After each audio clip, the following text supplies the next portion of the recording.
ਗਗਨ ਦਮਾਮਾ ਬਾਜਿਓ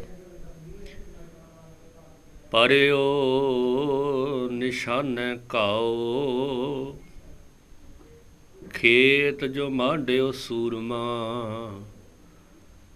ਅਬ ਜੂਝਣ ਕੋ ਦਾਓ ਸੂਰਾ ਸੋ ਪਹਿਚਾਨੀਐ ਜੋ ਲਰੈ ਦੀਨ ਕੈ ਹੇਤ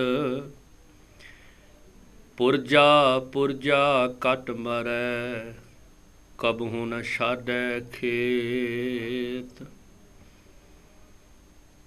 ਗੁਰੂ ਰੂਪ ਗੁਰੂ ਪਿਆਰੀ ਗੁਰੂ ਸਵਾਰੀ ਸਾਧ ਸੰਗਤ ਆਪ ਸਰਬੱਤ ਸੰਗਤਾਂ ਵਡਭਾਗੀ ਹੋ। ਇੱਕ ਬਾਣੀ ਚੈਨਲ ਦੇ ਮਾਧਿਅਮ ਰਾਹੀਂ ਗੁਰ ਇਤਿਹਾਸ ਸਰਵਣ ਕਰਨ ਦਾ ਇਹ ਮੌਕਾ ਇਹ ਸਮਾਂ ਪ੍ਰਾਪਤ ਹੋ ਰਿਹਾ ਹੈ। ਸਾਧ ਸੰਗਤ ਕੱਲ੍ਹ ਦੇ ਦੀਵਾਨ ਵਿੱਚ ਅਸੀਂ ਧੰਨ ਸਤਿਗੁਰੂ ਸ੍ਰੀ ਗੁਰੂ ਗੋਬਿੰਦ ਸਿੰਘ ਮਹਾਰਾਜ ਉਹਨਾਂ ਦੇ ਦੁਆਰਾ ਅਨੰਦਪੁਰ ਸਾਹਿਬ ਦੀ ਪਾਵਨ ਧਰਤੀ ਦੇ ਉੱਤੇ ਜੋ ਬਖਸ਼ਿਸ਼ਾਂ ਦਾ ਵਰਤਾਰਾ ਵਰਤਾਇਆ ਹੈ ਅਤੇ ਸਤਿਗੁਰੂ ਧੰਨ ਗੁਰੂ ਗੋਬਿੰਦ ਸਿੰਘ ਮਹਾਰਾਜ ਜੀ ਦੁਆਰਾ ਜੋ ਖਾਲਸਾਈ ਵਿਚਾਰਧਾਰਾ ਪ੍ਰਗਟ ਕੀਤੀ ਹੈ, ਜਿਸ ਤੋਂ ਮੁਗਲ ਹਕੂਮਤ ਔਰੰਗਜ਼ੇਬ ਅਤੇ ਪਹਾੜੀ ਰਾਜੇ ਅਤ ਦੁਖੀ ਹਨ ਅਤੇ ਸਤਿਗੁਰੂ ਧੰਨ ਗੁਰੂ ਗੋਬਿੰਦ ਸਿੰਘ ਮਹਾਰਾਜ ਦੀ ਇਸ ਵਿਚਾਰਧਾਰਾ ਨੂੰ ਕੁਚਲਣ ਦੀਆਂ ਕੋਸ਼ਿਸ਼ਾਂ ਵਿੱਚ ਲੱਗੇ ਹੋਏ ਸਨ। ਉਹਨਾਂ ਵੱਲੋਂ ਜੋ ਅਨੰਦਪੁਰ ਦੀ ਆਖਰੀ ਲੜਾਈ ਸੀ, ਉਹਦੇ ਵਿੱਚ ਸਤਿਗੁਰੂ ਗੁਰੂ ਕਲਗੀਧਰ ਪਿਤਾ ਅਤੇ ਸਤਿਗੁਰੂ ਦੇ ਪਰਿਵਾਰ ਅਤੇ ਖਾਲਸਾ ਸਮੇਤ ਅਨੰਦਪੁਰ ਸਾਹਿਬ ਦੇ ਕਿਲ੍ਹੇ ਵਿੱਚ ਘੇਰਾ ਪਾ ਕੇ ਕਈ ਮਹੀਨੇ ਘੇਰਾ ਪਾ ਕੇ ਸਤਿਗੁਰੂ ਮਹਾਰਾਜ ਜੀ ਨੂੰ ਆਪਣੀ ਅਧੀਨਗੀ ਪ੍ਰਵਾਨ ਕਰਨ ਵਾਸਤੇ ਬਹੁਤ ਸਾਰੇ ਉਹਨਾਂ ਨੇ ਯਤਨ ਕੀਤੇ, ਪਰ ਹਰ ਚਾਲ ਦੇ ਵਿੱਚ ਉਹ ਪਹਾੜੀ ਰਾਜੇ ਅਤੇ ਮੁਗਲ ਫੇਲ ਹੁੰਦੇ ਨਜ਼ਰ ਆਏ। ਜਿਸ ਤੋਂ ਬਾਅਦ ਆਖਰੀ ਚਾਲ ਸੀ ਉਹਨਾਂ ਦੀ ਕਿ ਉਹਨਾਂ ਨੇ ਆਪਣੇ ਧਰਮ ਦਾ ਵਾਸਤਾ ਪਾ ਕੇ ਸਤਿਗੁਰੂ ਮਹਾਰਾਜ ਜੀ ਨੂੰ ਅਨੰਦਪੁਰ ਸਾਹਿਬ ਦੀ ਧਰਤੀ ਛੱਡਣ ਲਈ ਇਹ ਕਹਿ ਕੇ ਕਿ ਸਤਿਗੁਰੂ ਜੀ ਜਿੱਥੇ ਵੀ ਤੁਸੀਂ ਆਪ ਜਾ ਸਕਦੇ ਹੋ, ਕੋਈ ਰੋਕ ਟੋਕ ਨਹੀਂ ਹੋਵੇਗੀ। ਅਸੀਂ ਕਈ ਮਹੀਨਿਆਂ ਤੋਂ ਘੇਰਾ ਪਾਇਆ ਹੈ, ਲੋਕ ਕੀ ਕਹਿਣਗੇ ਜੇ ਅਸੀਂ ਇਸੇ ਤਰ੍ਹਾਂ ਹਾਰ ਕੇ ਮੁੜ ਗਏ ਤਾਂ ਲੋਕ ਕਹਿਣਗੇ ਕਿ ਔਰੰਗਜ਼ੇਬ ਦੀ ਫੌਜ ਡਰ ਗਈ, ਪਹਾੜੀ ਰਾਜੇ ਡਰ ਗਏ। ਇਸ ਕਰਕੇ ਤੁਸੀਂ ਤਾਂ ਪਾਤਸ਼ਾਹ ਹੋ, ਦੀਨ ਦੁਨੀਆ ਦੇ ਮਾਲਕ ਹੋ, ਤੁਹਾਨੂੰ ਦੁਨਿਆਵੀ ਧਰਤ ਨਾਲ ਦੁਨਿਆਵੀ ਚੀਜ਼ਾਂ ਨਾਲ ਕੋਈ ਲਗਾ ਨਹੀਂ। ਇਸ ਕਰਕੇ ਇਸ ਧਰਤ ਨੂੰ ਅਨੰਦਪੁਰ ਦੀ ਧਰਤ ਨੂੰ ਛੱਡ ਦਿਓ। ਮਹਾਰਾਜ ਸਿੱਖਾਂ ਨਾਲ ਪਰਿਵਾਰ ਨਾਲ ਸਲਾਹ ਮਸ਼ਵਰਾ ਕਰਕੇ ਇਹ ਫੈਸਲਾ ਲੈਂਦੇ ਹਨ ਕਿ ਹੁਣ ਧਰਮ ਦਾ ਵਾਸਤਾ ਪਾਇਆ ਇਹਨਾਂ ਨੇ ਅਤੇ ਸਾਨੂੰ ਇਹ ਧਰਤ ਨੂੰ ਅਨੰਦਪੁਰ ਦੀ ਧਰਤ ਨੂੰ ਛੱਡ ਦੇਣਾ ਚਾਹੀਦਾ। ਪਰ ਸਤਿਗੁਰੂ ਜੀ ਇਹਨਾਂ ਦੀਆਂ ਖਾਧੀਆਂ ਹੋਈਆਂ ਕਸਮਾਂ ਦਾ ਸੱਚ ਜਾਣਦੇ ਸਨ। ਕਿਵੇਂ ਗੁਰ ਇਤਿਹਾਸ ਵਿੱਚ ਮਹਾਰਾਜ ਜੀ ਦਾ ਪਰਿਵਾਰ ਸਫ਼ਰ ਕਰਦਾ ਹੈ, ਸਫ਼ਰ ਸ਼ਹਾਦਤ ਵਾਲੇ ਪਾਸੇ ਕਿਵੇਂ ਪਰਿਵਾਰ ਸਮੇਤ ਸਿੱਖਾਂ ਸਮੇਤ ਸਤਿਗੁਰੂ ਜੀ ਖਾਲਸਾ ਵਹੀਰ ਸਮੇਤ ਤੁਰਦੇ ਆ। ਉਸ ਸਾਰੇ ਗੁਰ ਇਤਿਹਾਸ ਨੂੰ ਸਮਝਣ ਤੋਂ ਪਹਿਲਾਂ ਗੁਰੂ ਕੀ ਪਾਵਨ ਬਖਸ਼ਿਸ਼ ਕੀਤੀ ਹੋਈ ਪਾਵਨ ਫਤਿਹ ਬੁਲਾਓ। ਗੱਜ ਵੱਜ ਕੇ ਆਖੋ ਜੀ ਵਾਹਿਗੁਰੂ ਜੀ ਕਾ ਖਾਲਸਾ ਵਾਹਿਗੁਰੂ ਜੀ ਕੀ ਫਤਿਹ। ਗੁਰੂ ਕਲਗੀਧਰ ਪਿਤਾ ਮਹਾਰਾਜ ਜਦੋਂ ਇਹ ਫੈਸਲਾ ਲੈਂਦੇ ਆ, ਜਿਸ ਅਨੰਦਪੁਰ ਦੀ ਧਰਤ ਨਾਲ ਇੰਨਾ ਪਿਆਰ ਹੈ ਸਤਿਗੁਰੂ ਦਾ, ਜਿਸ ਅਨੰਦਪੁਰ ਸਾਹਿਬ ਜੀ ਦੇ ਉੱਤੋਂ ਮਹਾਰਾਜ ਨੇ ਐਸੀਆਂ ਬਖਸ਼ਿਸ਼ਾਂ ਵਰਤਾਈਆਂ, ਸਿਰ ਉੱਚਾ ਕਰਕੇ ਜਿਉਣ ਦੀ ਹਿੰਮਤ ਜਿੱਥੋਂ ਬਖਸ਼ਿਸ਼ ਕੀਤੀ, ਅੱਜ ਮਹਾਰਾਜ ਨੇ ਇਹ ਫੈਸਲਾ ਲਿਆ ਕਿ ਉਸ ਧਰਤ ਨੂੰ ਛੱਡ ਦਿੱਤਾ ਜਾਏ। ਸਾਧ ਸੰਗਤ ਇਹ ਕੰਮ ਬਹੁਤ ਔਖਾ ਹੈ, ਪਰ ਆਪਣੇ ਘਰ ਜਿਸ ਘਰ ਨੂੰ ਆਪ ਖਰੀਦਿਆ ਹੋਵੇ, ਜਿਸ ਧਰਤੀ ਨੂੰ ਆਪ ਖਰੀਦਿਆ ਹੋਵੇ, ਜਿਹੜੀ ਸਾਡੇ ਬਾਪ ਦਾਦਿਆਂ ਦੀ ਜ਼ਮੀਨ ਹੋਵੇ, ਮਨੁੱਖ ਉਹਨੂੰ ਨਹੀਂ ਛੱਡਦਾ। ਪਰ ਮਜਬੂਰ, ਪਰ ਐਸੀ ਸਥਿਤੀ ਬਣ ਗਈ ਜਿਹੜੀ ਜ਼ਮੀਨ ਗੁਰੂ ਕਲਗੀਧਰ ਪਿਤਾ ਧੰਨ ਗੁਰੂ ਤੇਗ ਬਹਾਦਰ ਸਾਹਿਬ ਜੀ ਨੇ ਖਰੀਦੀ ਸੀ, ਉਹ ਧਰਤ ਨੂੰ ਅੱਜ ਸਤਿਗੁਰੂ ਜੀ ਛੱਡ ਰਹੇ ਆ। ਮਹਾਰਾਜ ਸਤਿਗੁਰੂ ਜੀ ਨੇ ਗੁਰਬਖਸ਼ ਉਦਾਸੀ ਨੂੰ ਕੋਲ ਬੁਲਾਇਆ। ਗੁਰਬਖਸ਼ ਉਦਾਸੀ ਉਹ ਇਨਸਾਨ ਆ ਜਿਹਦਾ ਪਹਿਰਾਵਾ ਉਦਾਸੀਆਂ ਵਰਗਾ ਹੈ। ਸਤਿਗੁਰੂ ਦਾ ਆਨੰਦ ਸੇਵਕ ਹੈ, ਪਿਆਰਾ ਸਿੱਖ ਹੈ। ਮਹਾਰਾਜ ਕਹਿੰਦੇ ਗੁਰਬਖਸ਼ ਉਦਾਸੀ ਨੂੰ ਸੰਬੋਧਿਤ ਹੋ ਕੇ ਸਤਿਗੁਰੂ ਗੁਰੂ ਕਲਗੀਧਰ ਪਿਤਾ ਜੀ ਕਹਿੰਦੇ, ਇਸ ਆਨੰਦਪੁਰ ਸਾਹਿਬ ਦੀ ਧਰਤੀ ਦੀ ਸੇਵਾ ਸੰਭਾਲ ਦੀ ਜ਼ਿੰਮੇਵਾਰੀ ਗੁਰਬਖਸ਼ ਜੀ ਤੁਹਾਡੀ ਹੈ। ਅੱਜ ਤੋਂ ਬਾਅਦ ਤੁਸੀਂ ਇਸ ਧਰਤ ਦੀ ਸੇਵਾ ਸੰਭਾਲ ਕਰਨੀ। ਗੁਰਬਖਸ਼ ਉਦਾਸੀ ਦਾ ਮਨ ਬੜਾ ਵੈਰਾਗ ਵਿੱਚ ਹੈ, ਕਿਉਂਕਿ ਧੰਨ ਗੁਰੂ ਕਲਗੀਧਰ ਪਿਤਾ ਪਰਿਵਾਰ ਸਮੇਤ ਸਿੱਖਾਂ ਸਮੇਤ ਅੱਜ ਇਸ ਧਰਤ ਨੂੰ ਛੱਡ ਕੇ ਜਾ ਰਹੇ ਆ। ਤੇ ਅੱਗੋਂ ਵੈਰਾਗ ਮਨ ਵਿੱਚ ਆ ਕੇ ਗੁਰਬਖਸ਼ ਉਦਾਸੀ ਗੁਰੂ ਕਲਗੀਧਰ ਪਿਤਾ ਨੂੰ ਆਖਦਾ ਹੈ, ਸਤਿਗੁਰੂ ਤੁਸੀਂ ਤਾਂ ਜਾ ਰਹੇ ਜੇ, ਪਰ ਉਹ ਰੌਣਕਾਂ ਜਿਸ ਜਗ੍ਹਾ ਦਾ ਆਨੰਦਪੁਰ ਸਾਹਿਬ ਨਾਮ ਤੁਹਾਡੇ ਕਰਕੇ ਪਿਆ ਏ, ਉਹ ਆਨੰਦ ਤੇ ਉਹ ਖੇੜਾ ਕਿੱਧਰ ਜਾਏਗਾ? ਮਹਾਰਾਜ ਕਹਿੰਦੇ ਸਮਾਂ ਕਰਵਟ ਬਦਲੇਗਾ ਗੁਰਬਖਸ਼ ਜੀ। ਇੱਥੇ ਖਾਲਸਾ ਉਸੇ ਤਰ੍ਹਾਂ ਫਿਰ ਜਾਹੋ ਜਲਾਲ ਕਰੇਗਾ, ਉਸੇ ਤਰ੍ਹਾਂ ਫਿਰ ਖਾਲਸਾਏ ਜਿਹੜੇ ਨਗਾਰੇ ਹਨ ਰਣਜੀਤ ਨਗਾਰੇ ਵੱਜਣਗੇ, ਉਸੇ ਤਰ੍ਹਾਂ ਇੱਥੋਂ ਆਨੰਦ ਦੀਆਂ ਬਾਰਿਸ਼ਾਂ ਹੋਣਗੀਆਂ।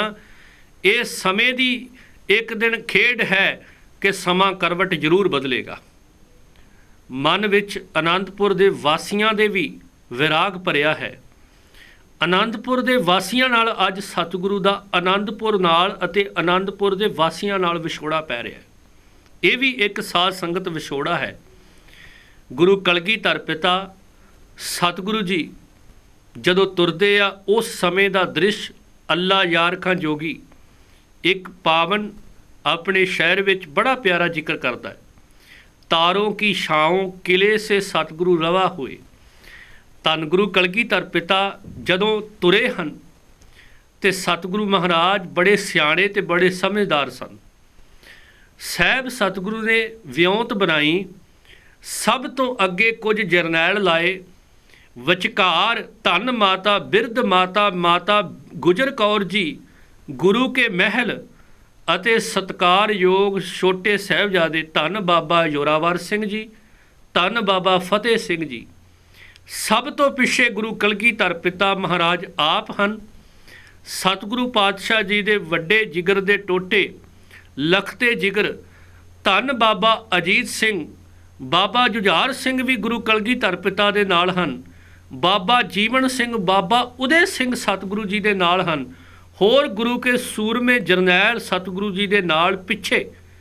ਇਸ ਸਮੁੱਚੇ ਕਾਫਲੇ ਨੂੰ ਸਮੁੱਚੀ ਵਹੀਰ ਦੀ ਯਾਦ ਰੱਖੋ ਰੱਖਿਆ ਵਾਸਤੇ ਸਤਿਗੁਰੂ ਜੀ ਮਹਾਰਾਜ ਗੁਰੂ ਕਲਗੀਧਰ ਪਿਤਾ ਜੀ ਪਿੱਛੇ ਖੜੇ ਇਸ ਗੱਲ ਦਾ ਜ਼ਿਕਰ ਕਰ ਰਹੇ ਹਨ ਕਿ ਇਹਨਾਂ ਦੀ ਰੱਖਿਆ, ਇਸ ਵਹੀਰ ਦੀ ਰੱਖਿਆ ਹੁਣ ਸਾਡੀ ਜ਼ਿੰਮੇਵਾਰੀ। ਮਹਾਰਾਜ ਗੁਰੂ ਕਲਗੀਧਰ ਪਿਤਾ ਦੀ ਇਹ ਵਿਉਂਤ ਨੂੰ ਥੋੜ੍ਹਾ ਜਿਹਾ ਗੁਰੂ ਪਿਆਰਿਓ ਸਮਝਿਓ। ਧੰਨ ਗੁਰੂ ਕਲਗੀਧਰ ਪਿਤਾ ਨੇ ਆਪਣੇ ਛੋਟੇ ਸਾਹਿਬਜ਼ਾਦੇ ਬਿਰਧ ਮਾਤਾ ਮਾਤਾ ਗੁਜਰ ਕੌਰ ਤੇ ਗੁਰੂ ਕੇ ਮਹਿਲਾਂ ਨੂੰ ਇਸ ਕਾਫਲੇ ਦੇ ਵਿਚਕਾਰ ਰੱਖਿਆ ਹੈ। ਇਹਦਾ ਇੱਕ ਬੜਾ ਵੱਡਾ ਕਾਰਨ ਹੈ। ਸਤਿਗੁਰੂ ਗੁਰੂ ਕਲਗੀਧਰ ਪਿਤਾ ਮਹਾਰਾਜ ਇਹ ਗੱਲ ਪੱਕੇ ਤੌਰ ਤੇ ਜਾਣਦੇ ਹਨ ਕਿ ਦੁਸ਼ਮਣ ਜਿਹੜਾ ਹੈ ਉਹ ਹਮਲਾ ਜ਼ਰੂਰ ਕਰੇਗਾ। ਮਹਾਰਾਜ ਆਪਣੇ ਪੁੱਤਰਾਂ ਨੂੰ ਲੁਕਾ ਕੇ ਨਹੀਂ ਲੈ ਜਾਣਾ ਚਾਹੁੰਦੇ। ਗੁਰੂ ਕਲਗੀਧਰ ਪਿਤਾ ਮਹਾਰਾਜ ਦੀ ਵਿਚਾਰਧਾਰਾ ਨੂੰ ਸਮਝੋ। ਮਹਾਰਾਜ ਖਾਲਸੇ ਵਿੱਚ ਤੇ ਪੁੱਤਰਾਂ ਵਿੱਚ ਅੰਤਰ ਨਹੀਂ ਪਾਲਦੇ। ਮਹਾਰਾਜ ਖਾਲਸੇ ਨੂੰ ਵੀ ਆਪਣਾ ਪੁੱਤਰ ਕਹਿੰਦੇ ਆ ਤੇ ਬਾਕੀ ਸਾਹਿਬਜ਼ਾਦਿਆਂ ਨੂੰ ਤੇ ਆਪਣਾ ਪੁੱਤਰ ਉਹਨਾਂ ਮੰਨਣਾ ਹੀ ਆ। ਤੇ ਸਾਧ ਸੰਗਤ ਖਾਲਸੇ ਨੂੰ, ਗੁਰੂ ਕੇ ਸਿੱਖਾਂ ਨੂੰ, ਗੁਰੂ ਕੇ ਜਿਹੜੇ ਜਰਨੈਲ ਸਨ ਉਹਨਾਂ ਨੂੰ ਵੀ ਗੁਰੂ ਗੋਬਿੰਦ ਸਿੰਘ ਪੁੱਤਰ ਕਹਿ ਕੇ ਸੰਬੋਧਿਤ ਕਰਦੇ। ਕੋਈ ਅੰਤਰ ਨਹੀਂ। ਸਤਿਗੁਰੂ ਧੰਨ ਗੁਰੂ ਗੋਬਿੰਦ ਸਿੰਘ ਮਹਾਰਾਜ ਨੇ ਬਾਬਾ ਅਜੀਤ ਸਿੰਘ ਨੂੰ ਨਾਲ ਬਾਬਾ ਜੀਵਨ ਸਿੰਘ, ਬਾਬਾ ਉਦੇ ਸਿੰਘ ਦੇ ਜਰਨੈਲਾਂ ਦੇ ਬਰਾਬਰ ਜਾਣ ਕੇ ਉਹਨਾਂ ਦੇ ਨਾਲ ਰੱਖਿਆ ਹੈ ਤਾਂ ਕਿ ਜਦੋਂ ਦੁਸ਼ਮਣ ਪਿੱਛੋਂ ਹਮਲਾ ਕਰੇ ਬਾਬਾ ਅਜੀਤ ਸਿੰਘ ਗੁਰੂ ਗੋਬਿੰਦ ਸਿੰਘ ਮਹਾਰਾਜ ਦਾ ਵੱਡਾ ਸਾਹਿਬਜ਼ਾਦਾ, ਵੱਡਾ ਫਰਜ਼ੰਦ ਦੁਸ਼ਮਣ ਦਾ ਮੁਕਾਬਲਾ ਕਰੇਗਾ। ਆਨੰਦਪੁਰ ਤੋਂ ਤੁਰਨ ਦਾ ਦ੍ਰਿਸ਼ बड़े कमाल का जिक्र अल्लाह जार खां जोगी जी करते हैं। तारों की छाओं किले से सतगुरु रवा हुए, धन गुरु कलगीधर पिता महाराज तुरे आ।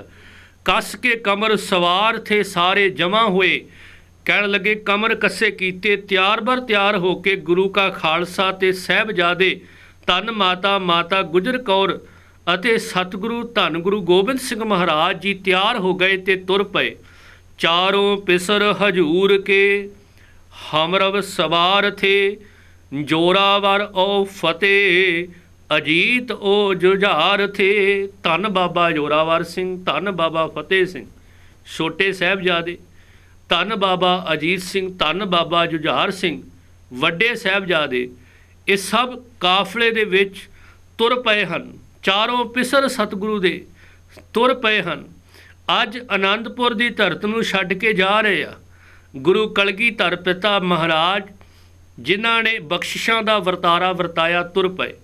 सतगुरु जी इस गल नूं चंगी तरह जाणदे आ कि हुण दुश्मन जरूर हमला करेगा। कीरतपुर साहिब की धरती लागे साध संगत हमला हुंदा है।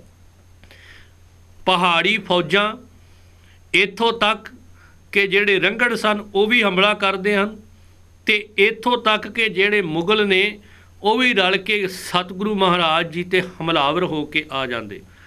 सतगुरु धन गुरु गोबिंद सिंह महाराज एक ऐसी शख्सियत है कि सतगुरु महाराज जी दे चेहरे का नूर जिहड़ा है, आनंद जिहड़ा है, उन्होंने कोई दुनिया का शख्स मिटा नहीं सकता। गुरु कलगीधर पिता महाराज इहो जी शख्सियत हैं कि सतगुरु धन गुरु महाराज जी दे करके ही ਜਿਹੜੀ ਚੱਕ ਨਾਨਕੀ ਅਸਥਾਨ ਦੀ ਧਰਤ ਹੈ ਉਹਨੂੰ ਆਨੰਦਪੁਰ ਸਾਹਿਬ ਦਾ ਦਰਜਾ ਜਿਹੜਾ ਤਦ ਮਿਲਦਾ ਹੈ ਜਦੋਂ ਗੁਰੂ ਗੋਬਿੰਦ ਸਿੰਘ ਦੇ ਚਰਨ ਪੈਂਦੇ। ਇਸ ਕਰਕੇ ਗੁਰੂ ਪਿਆਰਿਓ ਅੱਜ ਉਸ ਧਰਤੀ ਨੂੰ ਛੱਡਿਆ ਏ ਤੇ ਮਹਾਰਾਜ ਦੇ ਚਿਹਰੇ ਦਾ ਆਨੰਦ ਕੋਈ ਮਿਟਾ ਨਹੀਂ ਸਕਦਾ। ਜਦੋਂ ਹਮਲਾ ਹੋਇਆ ਕੀਰਤਪੁਰ ਸਾਹਿਬ ਦੀ ਧਰਤੀ ਦੇ ਲਾਗੇ ਤੇ ਸਤਿਗੁਰੂ धन गुरु गोबिंद सिंह महाराज के वड्डे साहिबजादे वड्डे फरजंद धन बाबा अजीत सिंह जी हमलावर हो के आए हुए हमलावरां दे नाल डट के मुकाबले विच मुकाबला करते हैं। उन्हां दे नाल भाई उदय सिंह जी, भाई जीवन सिंह जी नाल सूरमे जरनैल लग के दुश्मन का मुकाबला कर रहे आ। ते उस समय सतगुरु महाराज पहुँच चुके आ गुरु प्यारिओ सरसा नदी के कोल। सरसा नदी वो नदी है जिहदे विच हड़ आया होया सी। कमाल दी गल वेखो, सतगुरु नूं कुदरत भी रोकण दा यतन कर रही आ, पर जिहड़ी कुदरत सतगुरां ये सारी स्थिति इतिहास विच सतगुरु जी नूं कोई जिहड़ी आ ताकत रोक नहीं सकी। वो भावें कुदरती कहर होवे, अत ते सीत दा कहर सी। सरसा नदी दे विच हड़ आया होया, अत दी ठंड दा मौसम है, पर सतगुरु कई दिनों तो खालसा ते सतगुरु भुखड़ भाणे आनंदपुर साहिब विच बैठे सन, तुरे आ ते महाराज गुरु कलगीधर पिता ते एक पासियों हमला हो गया परिवार उत्ते, सिखां दे उत्ते हमला हो गया ते गुरु प्यारिओ गुरु के जरनैल उस हमले का जवाब दे रहे आ।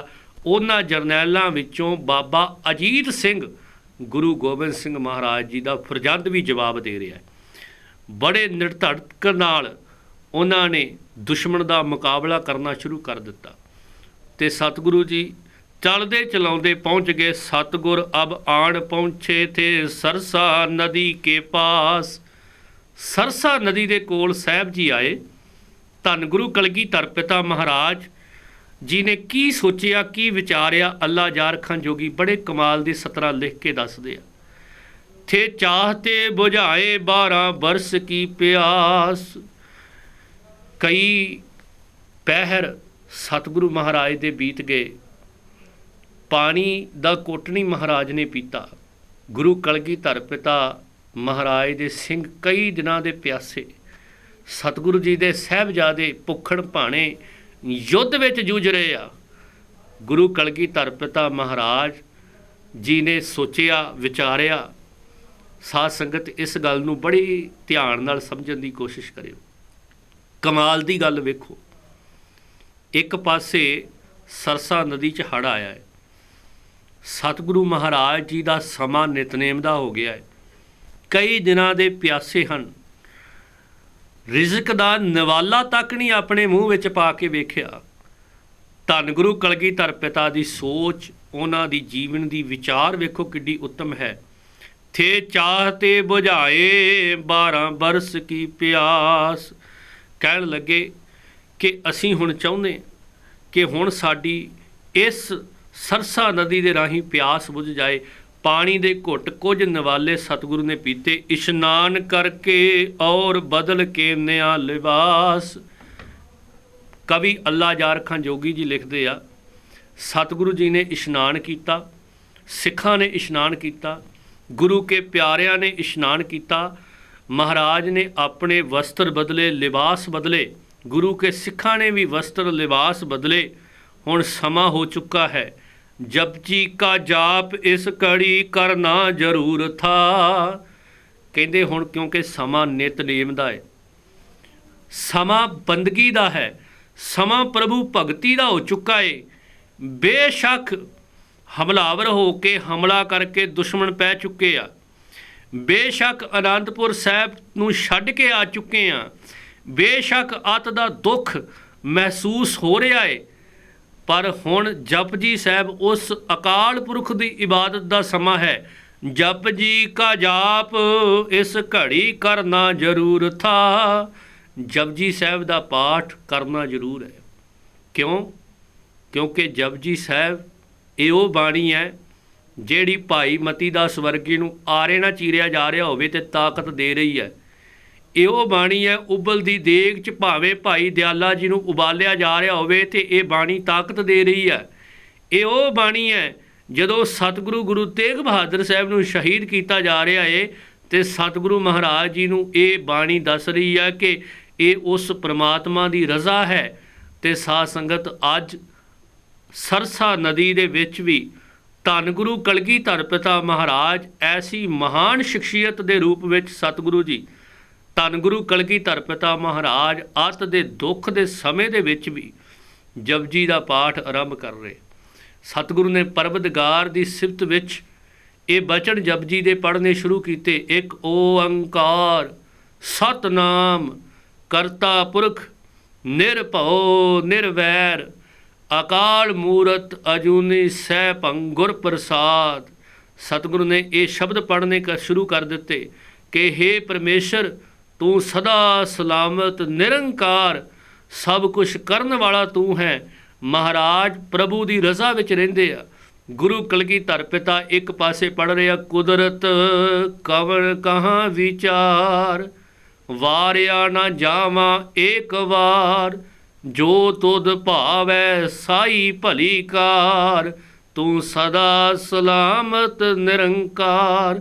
ਹੇ ਮੇਰੇ ਵਾਹਿਗੁਰੂ, ਇਹ ਜੋ ਕੁਛ ਵਰਤਾਰਾ ਵਰਤ ਰਿਹਾ ਏ, ਜੋ ਤੈਨੂੰ ਭਾ ਰਿਹਾ ਏ, ਜੋ ਤੈਨੂੰ ਚੰਗਾ ਲੱਗ ਰਿਹਾ ਏ, ਜੋ ਤੇਰੀ ਰਜ਼ਾ ਹੈ, ਮੈਨੂੰ ਇਹ ਸਭ ਕੁਛ ਮਨਜ਼ੂਰ ਹੈ। ਜੋ ਕੁਛ ਤੈਨੂੰ ਚੰਗਾ ਲੱਗ ਰਿਹਾ ਉਹੀ ਕੁਛ ਵਰਤਾਰਾ ਵਰਤ ਰਿਹਾ ਹੈ। ਸਾਧ ਸੰਗਤ, ਸਤਿਗੁਰੂ ਮਹਾਰਾਜ ਨੇ ਜਪਜੀ ਕਾ ਜਾਪ ਕਰਨਾ ਸ਼ੁਰੂ ਕੀਤਾ, ਪਾਠ ਪੜ੍ਹਨਾ ਸ਼ੁਰੂ ਕਰ ਦਿੱਤਾ। ਧੰਨ ਗੁਰੂ ਕਲਗੀਧਰ ਪਿਤਾ ਮਹਾਰਾਜ ਇੱਕ ਐਸੀ ਬਖਸ਼ਿਸ਼, ਵਰਤਾਰਾ ਵੇਖੋ, ਸਮਾਂ ਵੇਖੋ, ਪਰ ਨਿਤਨੇਮ ਨਹੀਂ ਸਤਿਗੁਰਾਂ ਨੇ ਛੱਡਿਆ।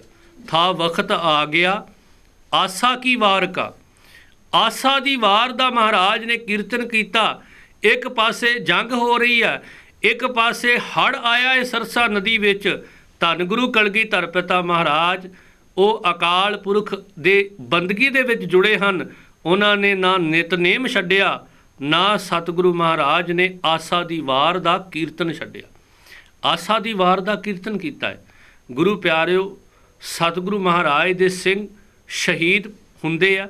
ਧੰਨ ਗੁਰੂ ਪਾਤਸ਼ਾਹ ਜੀ ਦੇ ਭਾਈ ਉਦੈ ਸਿੰਘ ਜੀ, ਬਾਬਾ ਜੀਵਨ ਸਿੰਘ ਜੀ ਸ਼ਹਾਦਤ ਪ੍ਰਾਪਤ ਕਰਦੇ ਆ। ਅਤੇ ਸਤਿਗੁਰੂ ਮਹਾਰਾਜ ਦੇ ਸੂਰਮੇ ਜਰਨੈਲ ਬਾਬਾ ਅਜੀਤ ਸਿੰਘ ਲੜਦਿਆਂ ਹੋਇਆਂ ਜਦੋਂ ਉੱਥੋਂ ਸਤਿਗੁਰੂ ਮਹਾਰਾਜ ਦੇ ਨਾਲ ਤੁਰ ਪੈਂਦੇ ਆ ਸਰਸਾ ਨਦੀ ਵਿੱਚ, ਇਹ ਹੜ੍ਹ ਆਇਆ ਏ। ਅਤੇ ਇਸ ਹੜ੍ਹ ਦੇ ਵਿੱਚ ਜਦੋਂ ਸਤਿਗੁਰੂ ਮਹਾਰਾਜ ਦੇ ਸਿੱਖਾਂ ਨੇ ਆਪਣੇ ਘੋੜਿਆਂ ਨੂੰ ਠੇਲਿਆ ਹੈ। ਮਹਾਰਾਜ ਦੇ ਸਿੱਖ ਉਸ ਸਰਸਾ ਨਦੀ ਵਿੱਚ ਕੁਝ ਸਿੱਖ ਭੇਟ ਹੋ ਜਾਂਦੇ। ਸਤਿਗੁਰੂ ਦੇ ਪਰਿਵਾਰ ਦਾ ਵਿਛੋੜਾ ਪੈ ਜਾਂਦਾ ਹੈ। ਮੈਂ ਜਦੋਂ ਵਿਛੋੜੇ ਦਾ ਜ਼ਿਕਰ ਪੜ੍ਹਦਾ ਹਾਂ ਨਾ ਸਾਧ ਸੰਗਤ, ਆਨੰਦਪੁਰ ਸਾਹਿਬ ਦੀ ਧਰਤ ਨਾਲ ਪਹਿਲਾ ਵਿਛੋੜਾ ਹੈ ਸਤਿਗੁਰੂ ਦਾ। ਆਨੰਦਪੁਰ ਸਾਹਿਬ ਦੇ ਵਾਸੀਆਂ ਨਾਲ ਵਿਛੋੜਾ ਹੈ ਸਤਿਗੁਰੂ ਦਾ। ਮਹਾਰਾਜ ਤੁਰ ਪਏ, ਫਿਰ ਦੁਬਾਰਾ ਇਸ ਧਰਤ ਵੱਲ ਗੁਰੂ ਕਲਗੀਧਰ ਪਿਤਾ ਨਹੀਂ ਆਏ। ਵਿਛੋੜਾ ਹੈ। ਅੱਜ ਸਰਸਾ ਨਦੀ ਦੇ ਵਿੱਚ ਜਿਹੜੇ ਸ਼ਹੀਦ ਹੋ ਰਹੇ ਆ ਜਾਂ ਜਿਹੜੇ ਸਰਸਾ ਨਦੀ ਦੀ ਭੇਟ ਚੜ੍ਹ ਰਹੇ ਆ ਸੂਰਮੇ ਜਰਨੈਲ ਸਿੰਘ ਗੁਰੂ ਕੇ ਪਿਆਰੇ, ਉਹਨਾਂ ਨਾਲੋਂ ਸਤਿਗੁਰੂ ਦਾ ਵਿਛੋੜਾ ਹੈ। ਤੇ ਸਤਿਗੁਰੂ ਧੰਨ ਗੁਰੂ ਕਲਗੀਧਰ ਪਿਤਾ ਮਹਾਰਾਜ ਜੀ ਦੇ ਪਰਿਵਾਰ ਦਾ 3 ਹਿੱਸਿਆਂ 'ਚ ਵਿਛੋੜਾ ਹੈ। ਧੰਨ ਗੁਰੂ ਕਲਗੀਧਰ ਪਿਤਾ ਮਹਾਰਾਜ, ਜਦੋਂ ਆਪਾਂ ਪੜ੍ਹਦੇ ਆ ਸਤਿਗੁਰੂ ਮਹਾਰਾਜ ਦੱਖਣ ਵਾਲੇ ਪਾਸੇ ਨੂੰ ਤੁਰਦੇ ਆ।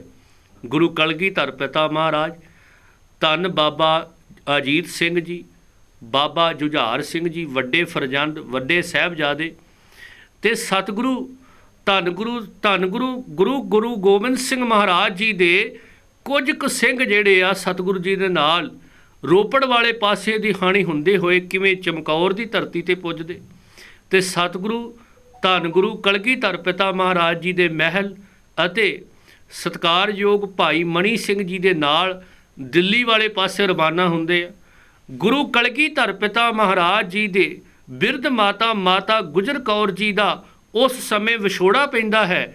ਉਹਨਾਂ ਦੇ ਨਾਲ ਛੋਟੇ ਫਰਜ਼ੰਦ, ਛੋਟੇ ਸਾਹਿਬਜ਼ਾਦੇ ਕਿਵੇਂ ਸਫ਼ਰ ਕਰਦੇ ਆ, ਕਿਵੇਂ ਸਰਹੰਦ ਦੇ ਤੱਕ ਜਿਹੜਾ ਪੁੱਜਦੇ ਆ। ਇਹ ਸਾਧ ਸੰਗਤ ਜੀ ਜਿਹੜਾ ਇਤਿਹਾਸ ਹੈ ਲਾਸਾਨੀ ਹੈ। ਇਹ ਸਾਡੇ ਵਿਰਸੇ ਦਾ ਇਤਿਹਾਸ ਹੈ।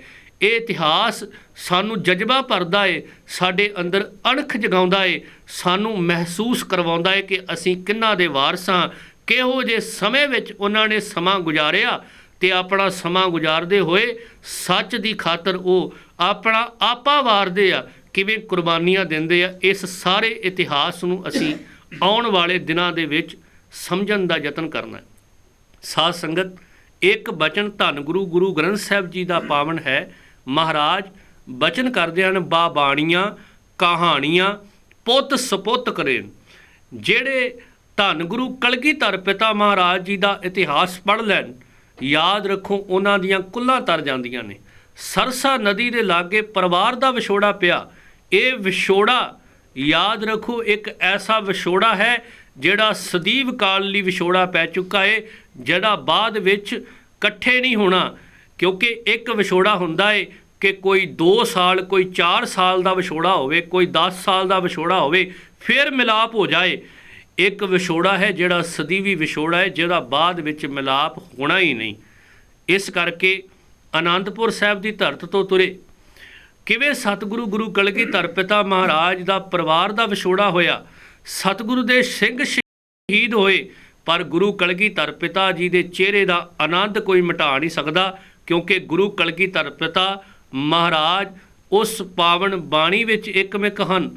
ਉਹਨਾਂ ਨੇ ਦੁੱਖ ਵੇਲੇ ਵੀ ਗੁਰੂ ਪਿਆਰਿਓ ਬਾਣੀ ਨੂੰ ਗਾਇਆ। ਉਹਨਾਂ ਨੇ ਦੁੱਖ ਨੂੰ ਦੁੱਖ ਹੀ ਨਹੀਂ ਸਮਝਿਆ, ਕਿਉਂਕਿ ਉਹਨਾਂ ਨੇ ਹੀ ਬਾਣੀ ਦੇ ਵਿੱਚ ਇਸ ਗੱਲ ਦਾ ਜ਼ਿਕਰ ਕੀਤਾ ਹੈ, ਦੁੱਖ ਨਾਹੀਂ ਸਭ ਸੁੱਖ ਹੀ ਹੈ ਰੇ। ਉਹਨਾਂ ਵਾਸਤੇ ਇਹ ਕੋਈ ਦੁੱਖ ਨਹੀਂ। ਜਿਹੜੇ ਪੜ੍ਹ ਰਹੇ ਹੋਣ ਕਿ ਤੂੰ ਸਦਾ ਸਲਾਮਤ ਨਿਰੰਕਾਰ, ਤੇਰੀ ਸਾਰੀ ਬਖਸ਼ਿਸ਼ ਵਰਤ ਰਹੀ ਹੈ, ਤੇਰੀ ਸਾਰੀ ਜਿਹੜੀ ਕਿਰਪਾ ਵਰਤ ਰਹੀ ਹੈ, ਇਹ ਸਾਰੇ ਦੁੱਖ ਸੁੱਖ ਦੇ ਸਮੇਂ ਜਿਹੜੇ ਹੈ ਇਹ ਤੇਰੇ ਹੀ ਭਾਣੇ ਵਿੱਚ ਹੈ, ਤੇਰੇ ਹੀ ਹੁਕਮ ਵਿੱਚ ਆ। ਯਾਦ ਰੱਖੋ, ਜਿਨ੍ਹਾਂ ਦੇ ਜੀਵਨ ਦੇ ਪੜ੍ਹ ਕੇ ਮਨੁੱਖ ਦਾ ਜੀਵਨ ਸਵਾਰਿਆ ਜਾਏ, ਉਹ ਜੀਵਨ ਸਾਨੂੰ ਹਮੇਸ਼ਾ એનર્ਜੀ ਦਿੰਦਾ ਹੈ, ਤਾਕਤ ਦਿੰਦਾ ਹੈ। ਇਸੇ ਕਰਕੇ ਕਿਵੇਂ ਸਤਿਗੁਰੂ ਧੰਨ ਗੁਰੂ ਗੋਬਿੰਦ ਸਿੰਘ ਮਹਾਰਾਜ ਨੇ ਕਮਾਲ ਦੀ ਜੀਵਨ ਦੇ ਇਤਿਹਾਸ ਨੂੰ ਜਿਹੜਾ ਵਾ ਰਚਿਆ, ਉਹ ਇਤਿਹਾਸ ਜਿਸ ਨੂੰ ਪੜ੍ਹ ਕੇ ਸਾਡਾ ਸਾਰਿਆਂ ਦਾ ਜੀਵਨ ਸਵਾਰਿਆ ਜਾ ਸਕਦਾ ਹੈ। ਇਸ ਕਰਕੇ ਗੁਰੂ ਪਿਆਰਿਓ, ਆਓ ਅਸੀਂ ਆਪਣੇ ਇਤਿਹਾਸ ਨਾਲ ਜਿਹੜਾ ਜੁੜ ਕੇ ਆਪਣੇ ਜੀਵਨ ਨੂੰ ਸਮਝਣ ਦੀ ਕੋਸ਼ਿਸ਼ ਕਰੀਏ। ਆਪਣੇ ਜਿਹੜਾ ਸਾਡਾ ਵਿਰਸਾ ਹੈ ਉਸ ਵਿਰਸੇ ਨੂੰ ਸਮਝਣ ਦੀ ਕੋਸ਼ਿਸ਼ ਕਰੀਏ। ਆਪਣੇ ਬੱਚਿਆਂ ਨੂੰ ਇਸ ਇਤਿਹਾਸ ਨਾਲ ਜੋੜਨ ਦਾ ਯਤਨ ਕਰੀਏ। ਗੁਰੂ ਕਲਗੀਧਰ ਪਿਤਾ ਮਹਾਰਾਜ ਜੀ ਕਿਵੇਂ ਚਮਕੌਰ ਦੀ ਧਰਤ ਵੱਲ ਵੱਧਦੇ ਆ, ਕਿਵੇਂ ਫਿਰ ਚਮਕੌਰ ਦਾ ਜੰਗ ਵਾਪਰਦਾ ਹੈ। ਅਸੀਂ ਕੱਲ੍ਹ ਦੇ ਦੀਵਾਨ ਦੇ ਵਿੱਚ ਇਸ ਇਤਿਹਾਸ ਨੂੰ ਸਮਝਣ ਦਾ ਯਤਨ ਕਰਾਂਗੇ। ਸਤਿਗੁਰੂ ਮਹਾਰਾਜ ਦਾ ਬੇਸ਼ੱਕ ਪਰਿਵਾਰ ਦਾ ਵਿਛੋੜਾ ਹੋ ਗਿਆ ਹੈ, ਪਰ ਮਹਾਰਾਜ ਦੇ ਚਿਹਰੇ ਦਾ ਆਨੰਦ ਕਿਉਂ ਨਹੀਂ ਗਿਆ? ਉਹਦਾ ਇੱਕ ਕਾਰਨ ਹੈ ਗੁਰੂ ਪਿਆਰਿਓ, ਕਿਉਂਕਿ ਮਹਾਰਾਜ ਆਨੰਦਪੁਰ ਸਾਹਿਬ ਦੀ ਧਰਤੀ ਤੋਂ ਬਾਣੀ ਦਾ ਪ੍ਰਤਾਪ ਲੈ ਕੇ ਤੁਰੇ ਸਨ।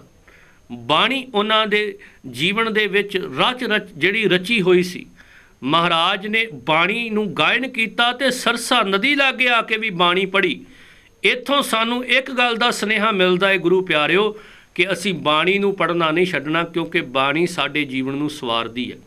ਬਾਣੀ ਸਾਡੇ ਜੀਵਨ ਦੇ ਵਿੱਚ ਤਾਕਤ ਭਰਦੀ ਹੈ, ਦੁੱਖ ਦੇ ਸਮੇਂ ਨੂੰ ਹੰਢਾਉਣ ਦੀ ਵੀ ਤਾਕਤ। ਸਿੱਖ ਦੇ ਚਿਹਰੇ ਦਾ ਆਨੰਦ ਨਹੀਂ ਮਿਟ ਸਕਦਾ, ਕਿਉਂਕਿ ਗੁਰੂ ਕਲਗੀਧਰ ਪਿਤਾ ਨੇ ਆਪਣੇ ਜੀਵਨ ਵਿੱਚੋਂ ਜਿਉ ਕੇ ਇਹੋ ਜਿਹੀ ਵਿਚਾਰ ਦੱਸੀ ਹੈ ਕਿ ਗੁਰੂ ਕਿਹਾ ਸਿੱਖਾ ਤੂੰ ਇਸ ਤਰ੍ਹਾਂ ਜੀਵਨ ਬਤੀਤ ਕਰਨਾ ਹੈ। ਇੰਨੇ ਵੱਡੇ ਕਹਿਰ ਤੇ ਦੁੱਖ ਵੀ ਆ ਜਾਣ, ਤੂੰ ਤਾਂ ਵੀ ਘਬਰਾਉਣਾ ਨਹੀਂ, ਤਾਂ ਵੀ ਡਰਨਾ ਨਹੀਂ। ਤੂੰ ਤਾਂ ਵੀ ਕਹਿਣਾ ਹੈ ਕਿ ਮੈਂ ਪ੍ਰਭੂ ਦੀ ਰਜ਼ਾ ਵਿੱਚ ਖੁਸ਼ ਹਾਂ। ਤੂੰ ਤਾਂ ਵੀ ਕਹਿਣਾ ਹੈ ਦੁੱਖ ਨਹੀਂ ਸਭ ਸੁੱਖ ਹੀ ਹੈ ਰੇ, ਇਹ ਕੋਈ ਦੁੱਖ ਹੀ ਨਹੀਂ। ਤੂੰ ਤਾਂ ਵੀ ਪੜ੍ਹਨਾ ਹੈ ਸਾਰਾ ਕੁਝ ਮੈਨੂੰ ਸੁੱਖ ਹੀ ਨਜ਼ਰ ਆ ਰਿਹਾ ਹੈ। ਗੁਰੂ ਕਲਗੀਧਰ ਪਿਤਾ ਦੇ ਚਿਹਰੇ ਦਾ ਆਨੰਦ, ਗੁਰੂ ਕਲਗੀਧਰ ਪਿਤਾ ਦੇ ਜੀਵਨ ਦਾ ਆਨੰਦ ਕੋਈ ਮਿਟਾ ਨਹੀਂ ਸਕਦਾ, ਕੋਈ ਦੁਨੀਆ ਦਾ ਮਨੁੱਖ ਖਤਮ ਨਹੀਂ ਕਰ ਸਕਦਾ, ਕਿਉਂਕਿ ਗੁਰੂ ਕਲਗੀਧਰ ਪਿਤਾ ਬਾਣੀ ਦੇ ਪ੍ਰਤਾਪ ਵਿੱਚ ਜੁੜੇ ਹਨ, ਬਾਣੀ ਨਾਲ ਇੱਕਮਿਕ ਹਨ। ਸਰਸਾ ਨਦੀ ਦੇ ਲਾਗੇ ਆਸਾ ਦੀ ਵਾਰ ਦਾ ਮਹਾਰਾਜ ਨੇ ਕੀਰਤਨ ਕੀਤਾ, ਸਰਸਾ ਨਦੀ ਦੇ ਲਾਗੇ ਮਹਾਰਾਜ ਨੇ ਨਿਤਨੇਮ ਗਾਇਨ ਕੀਤਾ, ਕਿਉਂਕਿ ਮਹਾਰਾਜ ਧੰਨ ਗੁਰੂ ਕਲਗੀਧਰ ਪਿਤਾ ਬਾਣੀ ਦਾ ਪ੍ਰਤਾਪ, ਬਾਣੀ ਦਾ ਪ੍ਰਕਾਸ਼ ਕਰਨ ਵਾਸਤੇ ਆਏ ਸਨ। ਮਹਾਰਾਜ ਧੰਨ ਗੁਰੂ ਕਲਗੀਧਰ ਪਿਤਾ ਮਹਾਰਾਜ ਦਾ ਸਰਸਾ ਨਦੀ ਦੇ ਲਾਗੇ ਪਰਿਵਾਰ ਦਾ ਵਿਛੋੜਾ ਪੈਂਦਾ ਹੈ। ਚਮਕੌਰ ਦੀ ਧਰਤ ਦਾ ਇਤਿਹਾਸ ਕੱਲ੍ਹ ਦੇ ਦੀਵਾਨ ਵਿੱਚ ਅਸੀਂ ਵਿਚਾਰਨ ਦਾ ਯਤਨ ਕਰਾਂਗੇ। ਇੱਕ ਬਾਣੀ ਚੈਨਲ ਦੀ ਸਮੁੱਚੀ ਟੀਮ ਦਾ ਧੰਨਵਾਦ, ਜਿਨ੍ਹਾਂ ਨੇ ਆਪ ਸਰਬੱਤ ਸੰਗਤਾਂ ਦੇ ਸਨਮੁਖ ਇਹ ਗੁਰ ਇਤਿਹਾਸ ਰੱਖਣ ਦਾ ਸਮਾਂ ਬਖਸ਼ਿਸ਼ ਕੀਤਾ ਹੈ। ਭੁੱਲਾਂ ਚੁੱਕਾਂ ਦੀ ਖਿਮਾ ਜੀ। ਵਾਹਿਗੁਰੂ ਜੀ ਕਾ ਖਾਲਸਾ, ਵਾਹਿਗੁਰੂ ਜੀ ਕੀ ਫਤਿਹ।